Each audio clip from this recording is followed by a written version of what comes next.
중상모략이라는 단어는 제가 쓸 수 있는 가장 점잖은 단어라고 저는 생각합니다. 윤석열이 갖고 있는 정의감, 공정심, 의심을 나타내죠. 그것도 선택적 의심 아니십니까? 검찰총장은 법무부 장관의 부하가 아닙니다. 제가 할 소임은 다 할 생각입니다. 예, 여러분은 어떻게 보셨어요? 어제 국정감사. 자그마치 15시간. 정말 시종일관 이렇게 팽팽한 국감은 저도 오래간만에 보는 것 같은데 예상했던 대로 윤 총장은 작심 발언들을 쏟아냈는데요. 여야의 평가는 정반대입니다. 어제 15시간 동안의 국감에 참여했던 그 현장에 있었던 여야 의원 한 명씩 연결을 해서 총평 좀 들어보고요. 여러분 들으시면서 나도 할 말 있다. 의견 한 줄씩 보내주세요. 혹은 여야 의원에게 나도 질문 있다 하는 분들 보내주십시오. 50원의 단문 100원의 장문 유료 문자 샵 1212 레인보우 유튜브까지 열어놓겠습니다. 먼저 민주당 신동근 의원 연결이 되어 있습니다. 신 의원님 안녕하세요. 예, 안녕하세요. 신동근입니다. 아유, 목소리가 좀 잠기셨어요. 고생 많으셨습니다. 예, 새벽에 들어왔습니다. 그러셨죠. 네. 자, 15시간의 국감을 마친 총평부터 듣겠습니다. 어떠셨습니까? 저희 여당은 뭐 민생국감 또 정책국감으로 가고자 했습니다만은 뭐 항상 여전히 또 법사위는 정쟁국감이 됐습니다. 그런데 이제 정치적 쟁점에서 추 장관 아들 문제 몇 달간 달궜는데 그건 거의 없어졌고요. 어허. 문제는 이제 라임과 옵티머스 사건에 대한 그 쟁점과 또 그 법무장관의 수사지휘권 문제에 대한 것이 주로 쟁점이 됐는데요. 네. 근데 문제는 이런 문제에 대해서 국민적 의혹을 좀 해소했어야 되는데, 물론 저 의원들의 뭐 날카로운 뭐 질의도 문제입니다만은 답변을 하시는 분이 뭐 거의 안하무인격으로 답변하시기 때문에 뭐 이런 문제들이 거의 해소되지 못하지 않았나 이렇게 보고요. 안하 무인격의 태도였다고 보세요. 예, 그렇게 보입니다. 예, 현장에서는 더 그게 더 절감되거든요. 언론에서 보는 것보다는. 예. TV로 보는 언론에서는 것보다. 뭐 꿋꿋하다 뭐 이런 식으로 평하는데 그렇습니다. 안하무인스러운 태도 같은 것 때문에 실망스러웠다 그 말씀이세요. 예, 국민적 의혹이 해소되지 않았다 이런 말씀드리겠고요. 예. 근데 어제 신 의원님도 그러셨지만 굉장히 질의들이 좀 길었습니다. 질문의 길이가. 그래서 윤 총장이 물어보실 거면 답할 기회를 좀 주시고 의원님만 말씀하실 거면 저한테 묻지 마십시오. 이렇게 얘기하기도 했는데요. 그 답변할 시간이 너무 짧았다는 거에 대해서 어떻게 생각하세요? 그렇지 않은 게요. 국감장에서 의원의 질의는 일문일답으로 할 수도 있고 좀 길게 할 수도 있고 또 의원이 다 얘기하는 지적식형으로 할 수도 있습니다. 그건 뭐 의원의 재량권에 달린 문제인데 그걸 가지고 총장이 얘기하면 되지 않고요. 또 하나는 뭐냐면 네. 의원이 한 30초 질문하면 본인은 3분 4분을 얘기해버립니다. 어허. 그렇기 때문에 준비된 질의를 할 수가 없는 거죠. 예. 그런 문제 때문에 이제 그러는 거고 사실은 그건 국감장에 나온 그 피국감인의 태도는 아니죠.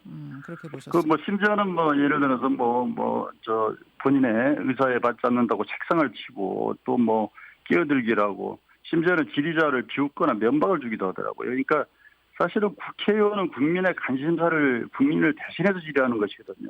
따라서 피감자는 자신의 견해와 다를 수 있습니다. 그렇다고 그걸 경청을 해야지 터무니없나 장난하냐 비웃고 그런 어떤 검찰 수상의 독선을 보면서 왜 대한민국이 검찰공화국으로 불리는지 또 검찰 개혁이 참 쉽지 않다 이런 느낌을 받았습니다. 태도 부분 지금 지적을 해주셨고 답변들 중에서는 개인적으로 가장 인상 깊었던 발언 혹은 가장 문제라고 보는 발언 하나를 꼽으신다면 어떤 거 꼽으시겠습니까? 가장 저는 문제 있었던 발언 같은 경우에는 어쨌든 간에 국감 국회의원의 질의에 대해서 네. 터무니없다거나 장난하냐거나 이런 그러니까 자기가 하면 안 된다고 해서 그렇게 얘기하면 안 되겠죠. 그다음에 이제 인상 깊었던 건 물론 예. 법무부 장관의 부하가 아니다 총장은 부하가 그런 아니다. 얘기를 해서 그게 사실은 오히려 라임이라든지 옵티머스 또 여러 가지 현안들에 대한 질의보다는 그게 오히려 국감장을 좀 달구는 그런 말이 됐죠. 부하가 아니다.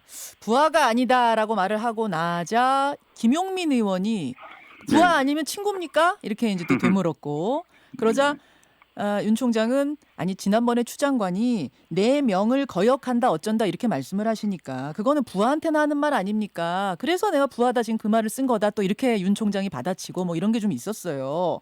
법률적으로는 어쨌든 간에 물론 이제 우리가 직계 부하다 이제 이렇게 볼 수는 없죠. 그러나 다 같은 장관급이니까 그렇긴 합니다만은 어쨌든 뭐 헌법이나 법률적으로 보면 법무부 장관은 검찰총장 법무부 장관의 대통령을 대신해서 법무부 장관으로부터 지휘를 받는 거거든요. 그러니까 다시 말해서 검찰이나 권력기관들은 국민으로부터 선출되지 않았잖아요. 그죠? 예. 따라서 선출된 민주적 권력으로부터 헌법이나 법률적으로 정해진 절차에 따라서 지휘받게 돼 있는 걸 의미하는 거죠. 이걸 뭐 물론 거칠게 표현하면 뭐 거역하냐 여러 가지 얘기할 수도 있겠습니다만 저는 뭐 그렇게 봅니다.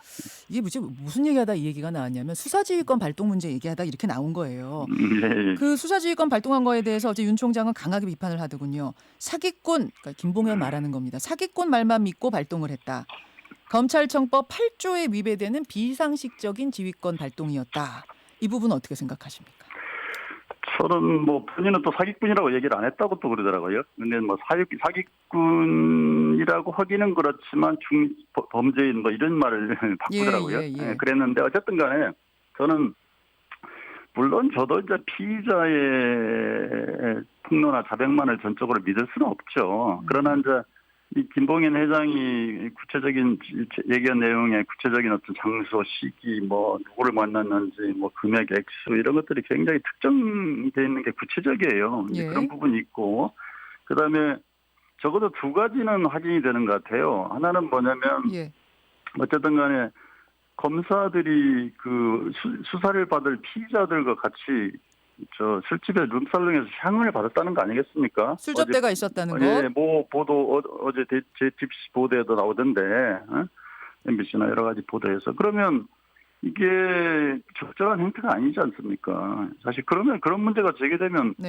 본인이 사실은 뭐 확인을 해야 되겠습니다만 확인되는 경우에 제가 뭐 책임진다든지 아니면 뭐 청구하다든지 이런 표현을 해야 되는데 이렇게 면박을 주는 게 좀 상식적으로 이해가 안 가는 부분이고 그다음에 또 하나는 어쨌든 간에 이게 지금 그리고 유력 야당 정치인에 대한 정치 자금 수수 의혹이 5월에 한 게 8월까지 반부패 부장은 알지도 못하고 그 당시에 송사면 남부지검장으로부터 직보를 받았다. 근데 처음에는 뭐냐면 본인이 첩보 수준, 내사 수준이었기 때문에 이건 그렇게 받을 수도 있다 그랬는데 실제로 어제 사퇴한 박순철 남부지검장은 정식 보고서 형태로 보고했다 이렇게 됐거든요. 그러니까 말이 좀 다르더라고요. 그런 부분들로 봤을 때 수사지휘권 발동, 즉 윤 총장을 이번 수사에서 배제하는 것이 맞았다, 옳았다라고 지금 여당 의원들은 말씀을 하시는 거죠. 저희는 예를 들어서 이제 거기가 그 진술이 100% 맞다 안 맞다를 떠나서 어쨌든 간에 피고인의 진술에 윤 총장이 여러 번 거론되고 있지 않습니까? 또 그리고 수사 지휘권의 일부 패싱된 문제라든지 이런 절차적 문제를 봤을 때 저는 맞다 안 맞다를 떠나서 불가피한 측면이 있을 것이다 이렇게 생각합니다. 알겠습니다. 수사지휘권 발동이라는 게 워낙 엄중한 일 아닙니까? 그래서 헌정사상 그렇죠. 이번에 3번째로 내려졌을 만큼 엄중한 건데 지금 일단 윤석열이란 이름이 나왔기 때문에 배제한다라는 건 좀 성급하지 않았냐라는 게 어제 이제 지적이었던 것 같아요. 그런 지적이 있을 수는 있습니다만 어쨌든 나왔다는 것뿐만이 아니고 구체적으로 여러 가지 몇 가지 정황은 그게 드러나고 있기 때문에 그렇다 이렇게 봅니다. 그 사퇴 압력이 있어도 임기 끝까지 소임을 다하겠다. 어제 이 얘기를 윤 총장이 여러 번 강조를 했습니다. 근데 지금 이 법무부와 대검 사이, 윤 총장 사이의 갈등이 이렇게 계속 빚어진다면 이게 진짜 끝까지 같이 갈 수 있는 건가 싶기도 한데 어떻게 보세요? 저는 저도 다른 데서 누차 얘기를 했습니다만은 저는 검찰총장의 진퇴 문제를 거론하는 건 저는 적절치 않다고 봅니다. 왜냐하면 대통령께서도 특별한 그러니까 검찰총장의 본인의 재임 기간 중에 비리라든지 여러 가지 문제가 특별히 불거지지 않는 한 임기를 채우게 한다라는 게 기본적인 원칙인 것 같아요. 대통령께서도 그래서 이게 좀 갈등은 있겠지만 국민들께서는 물론 이제 두 분의 갈등을 보시면서 좀 걱정을 하시겠지만 저는 개혁 과정의 진통이다 이렇게 생각해 주셔야 될 것 같고요. 어쨌든 간에 검찰을 포함해서 권력기관들이 내부 스스로 개혁하기는 어렵거든요. 그건 역사 우리나라뿐만 아니고 다른 나라 역사도 마찬가지입니다. 미국도 FBI 개혁도 그랬고요. 그래서 그 개혁 과정을 행하는 과정에서 진통이라 이렇게 보이고요.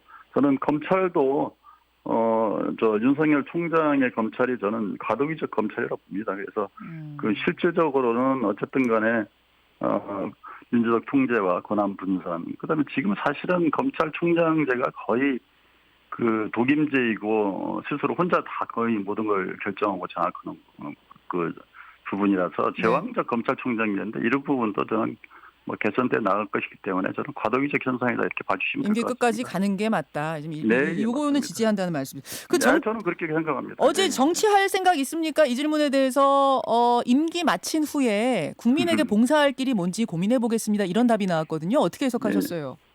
뭐 이분이 정치할 생각이 있구나. 왜냐하면 어제 나오셔서 하는 발언들이 피감 기관의 증인으로서 발언으로는 부적절하거든요.